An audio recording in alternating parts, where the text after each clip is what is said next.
Tokratna seksi novica je o ženski po imenu Nita Marie, ki trdi, da se ima s partnerjem v postelji vsak večer pridruži Bog. Ja, ženska ima vsako noč trojčka z Bogom ali, kakor ona temu reče, Sveto Trojico. Gospa Marie pravi, da doživlja najboljši seks v svojem življenju in da je po njem taka kot Jezus po križanju. Rabi še 3 dni, da se pobere. Pravi tudi, da možu ni povedala, da je z njima v postelji oče naš ali, kakor ona temu reče, dedi naš. Zgleda, da je partnerju vedno odprla nebeška vrata, Bogu pa zadnji vhod. Njen mož pravi, da tega ni pričakoval od katoliške punce in da je mislil, da je on kriv, da mu žena vpije, o moj Bog.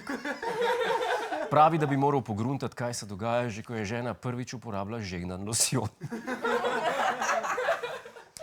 Se je pa z ženinimi željami tudi sprijaznil in citiram: "Če greš v cerkev, boš slej ko prej na obraz dobil malo svete vode." Na koncu jo je mož odnesel brez trajnih posledic, gospa Marie pa pravi, da je tam spodaj nekaj peče, kar ni prvič, da je Bog komu dal goreči grm. Hej, preden greš, klikni tukaj in se naroči na naš YouTube kanal, imamo pa tudi TikTok, Instagram in Facebook, tako da le urno.